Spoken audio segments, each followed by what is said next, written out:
As you can see, we are getting a new roster update in MLB The Show 24 in 2 days. This Friday on May 17th, we're getting the second roster update of the year.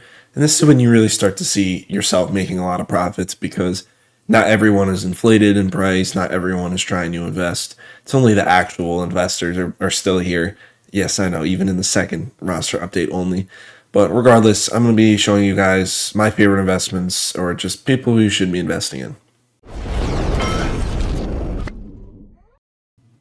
First player that I'm going to mention is Pablo Lopez from the Minnesota Twins. Now, Pablo Lopez is an interesting one because in the window between the last roster update and this roster update, that's one thing to note. In between each roster update, they don't care about the full season stats. They only care about what you've been doing since the last roster update. But since the last roster update, he's had a 3.11 ERA. He's had 10 strikeouts, 8 strikeouts, and 8 strikeouts again in his 3 starts. He pitches tonight, as the video I'm recording and posting this, against my Yankees. But I don't think it's going to matter. I'm pretty sure the cutoff for the roster update attributes is Wednesday afternoon/night. That's what SDS has said. So I don't think this start is going to qualify for this roster update.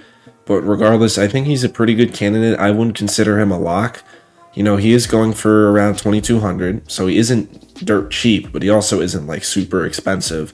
And he has a lot of room to grow. You know, 77 hits per 9, 68 Ks per 9. His Ks per 9 is extremely low, and he's been striking out people like a lot.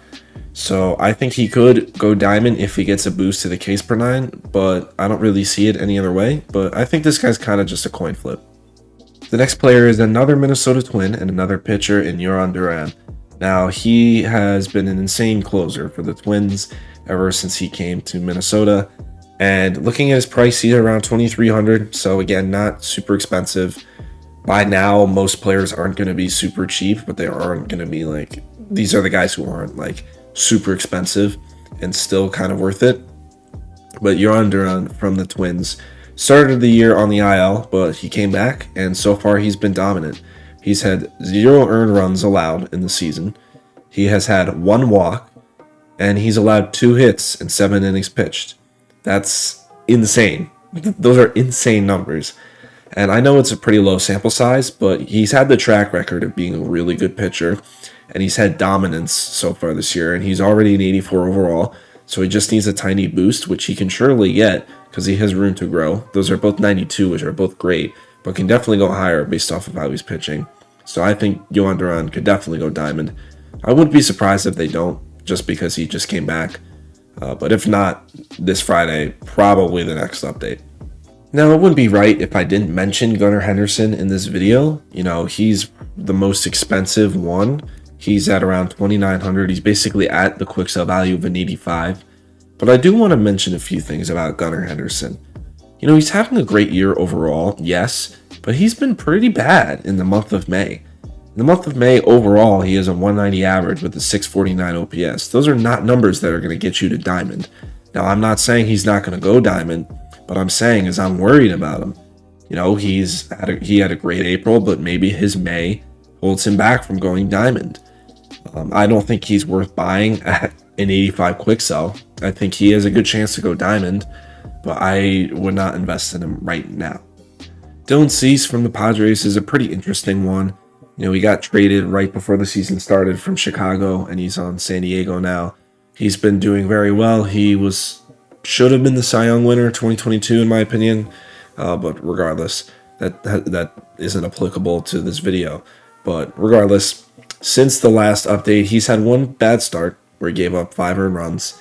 He had 1 mass start where he gave up 3 earned runs in just over 5 innings. And then he's had 2 great starts where he gave up 1 earned run in 7 innings and 1 earned run in 6 in the third. Or 2/3, I don't remember which one, but 2 great starts. So I think if he can be consistent and keep striking people out, he will go to diamond because his Ks per 9 is already low at 77. And the hits per 9 could go up a little, but it can only go up so much because it's already at 93. I feel like Dylan Cease isn't going to go diamond this update. I think he's going to go to an 84, but definitely a candidate to look out for in the future, especially when he dips after the roster update comes out. Who would have thought that we would be talking about Matt Strahm as a diamond candidate in a roster update? That's pretty crazy. But anyway, Matt Strahm has been a great reliever for the Phillies so far. What a start to the year for the Phillies. There's another Philly coming in this video, if you couldn't tell. Yeah, I mean, you probably know who it is. But regardless, let's talk about Matt Strahm. He's been a great reliever so far for them. He has had 6.1 innings pitched since the last update. Hasn't given up an earned run. And he's had 11 strikeouts. That's a very good case per nine. 11 strikeouts, 6 innings. That means that your case per nine is almost at 18 because you're getting almost 2 per inning and then multiply by 9. That's very good. And his case per nine is at 78. I think that could definitely go up. Now, the one thing I'm worried about with Matt Strahm is about his track record. You know, Matt Strahm hasn't ever been this great of a pitcher. And that's something that tends to happen with SDS.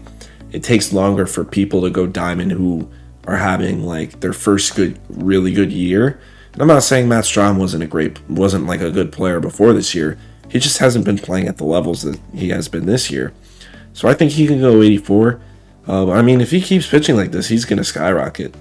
Now, here's a guy with a good track record, Chris Sale from the Braves. We all knew that he was going to come back strictly because he's a Brave now. But anyway, Chris Sale obviously has the track record. I mean, he's won multiple Cy Youngs, right? Or maybe just one.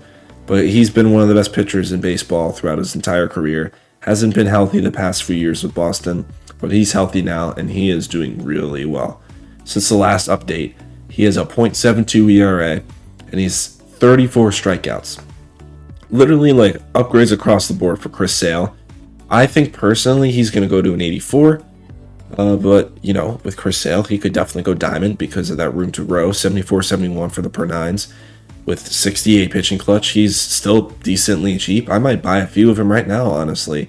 But looking at Chris Sale, my prediction would be him going to an 84. Would not be surprised if he goes all the way to an 85. But if he doesn't go to an 85, buy him, please.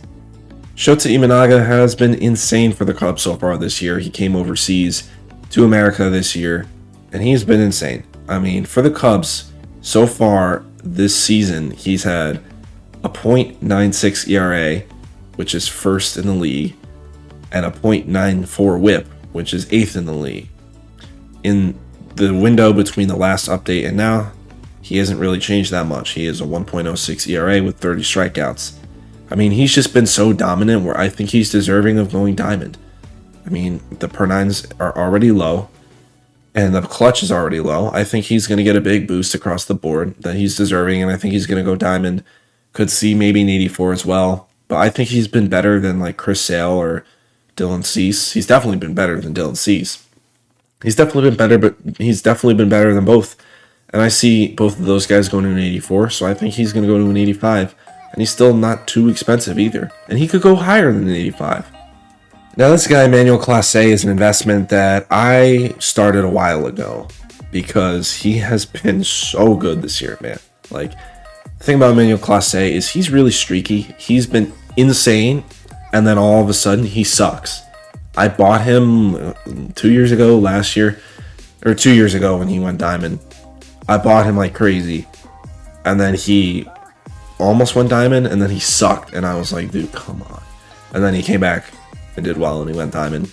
This guy's really streaky, and it's in a good way right now, because since the last update, he's been insane. But overall on the season, he has a .42 ERA with 22 strikeouts and a .66 WHIP. That's dominant. It's just dominant. And since the last update, he's had 0 earned runs in 8.1 innings. Like, I mean, there's not much more you can ask for a reliever. And the thing about Emmanuel Clase is looking at the inside edge, a plus 11 gets him to an 86. You know, obviously that's pretty big, but you could think plus 7 or 8 could get him to an 85, and he's already cheap. Or he's not cheap for an 82, but I bought him pretty cheap. I bought him at quick sell, but he's not that expensive. He's another guy where I could see going to an 84, but I wouldn't be surprised if he goes to an 85, and he has the track record too. Now, the last player in this video was the Philly that I was talking about when I was talking about Matt Strahm. It's Ranger Suarez. Man, what a start to the year for Ranger Suarez. He's been insane. Since the last update, he's had a 1.71 ERA with 23 strikeouts. And overall in the season, he has a 1.50 ERA with 55 strikeouts and a .72 WHIP. I mean, the Ks per 9 is only at 56. Like, that could skyrocket. I think the Ks per 9 is due for a big upgrade, and it being so low could definitely propel him to go diamond this update. Minimum 84. That's his floor for this roster update. I think 85, 86. Like, he's been that good, man. I think that his Ks per 9 could go up a bunch, as well as his hits per 9. That could also go up too. And he only needs a +1 to go up to an 83. I think this is a great option. So yeah, that's going to be it for this video. If you guys are new here, follow me on all my social medias, Instagram, Twitter, TikTok. But most importantly, make sure you subscribe on here on YouTube. So yeah, see you guys in the next one. Peace.